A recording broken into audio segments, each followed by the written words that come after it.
এই মুহূর্তে নয়াদিল্লির রাষ্ট্রপতি ভবনের সামনে আছেন সহকর্মী সুব্রত আচার্য। সরাসরি যাচ্ছি তার কাছে।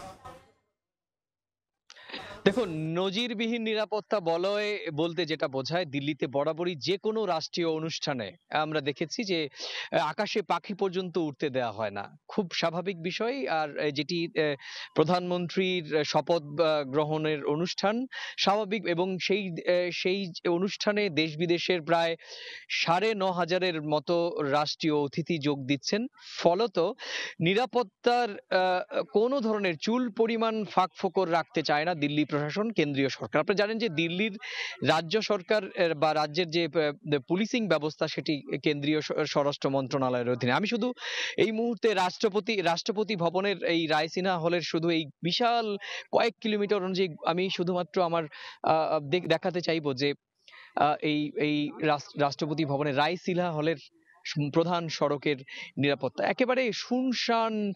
নিরাপত্তা এখানে সাধারণ মানুষও, আপনি জানেন যে সাধারণ মানুষ এখানে রাষ্ট্রপতি ভবনে কিন্তু সাধারণ মানুষও আসতে পারেন। কিন্তু আমরা দেখেছি যে এই গত কয়েকদিন ধরে এই প্রধানমন্ত্রীর নিরাপত্তার কারণে রাষ্ট্রপতি ভবনের আশেপাশে সাধারণ মানুষ তো দূরের কথা, মিডিয়া পার্সোনাল যারা আসবেন তাদেরও কিন্তু প্রায় ৭ দিন আগে থেকে এখানে বিশেষ পাস সংগ্রহ করেছেন, এবং তারপরে কিন্তু এই এলাকার অন্ততপক্ষে ৩ কিলোমিটার আগে থেকে আপনার ব্যারিকেড দেওয়া হয়েছে, এবং সেখানে বিভিন্ন পাস সংগ্রহ করার পর এবং দেখানোর পরই কিন্তু সবুজ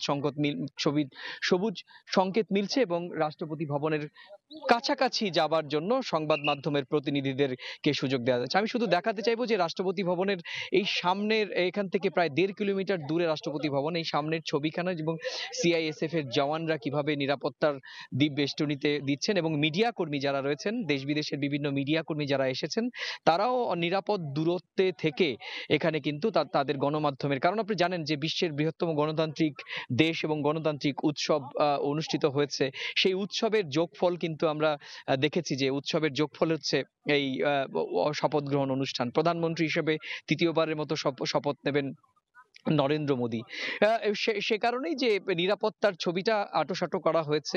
আপনি জানেন যে গণমাধ্যমের একটা উপস্থিতি থাকে, কারণ দেশ বিদেশের সমস্ত গণমাধ্যমের প্রতিনিধিরা এসেছেন। আমি শুধু একটু গণমাধ্যমের কর্মীরা কতটা নিরাপদ দূরত্বে দাঁড়িয়ে তারা এই কাজ করছেন সেটা একটু দেখানোর চেষ্টা করব। এই সকলেই কিন্তু একটা নিরাপদ জায়গায় দাঁড়িয়ে তারা কিন্তু এই সংবাদ মাধ্যমের, গণমাধ্যমের প্রতিনিধি হয়ে কিন্তু বিশ্বের সাধারণ মানুষের কাছে, দর্শকদের কাছে তুলে ধরছেন।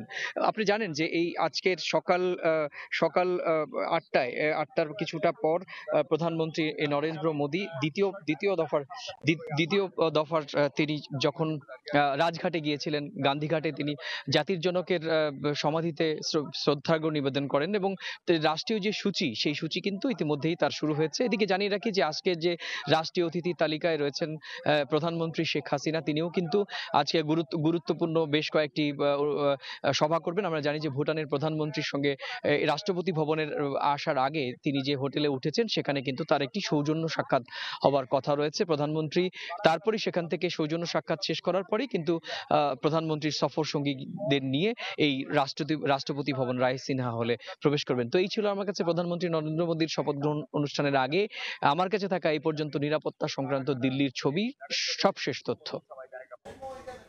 সন্ধ্যায় নরেন্দ্র মোদীর শপথ গ্রহণের বিস্তারিত জানছিলাম নয়াদিল্লির রাষ্ট্রপতি ভবনের সামনে থেকে।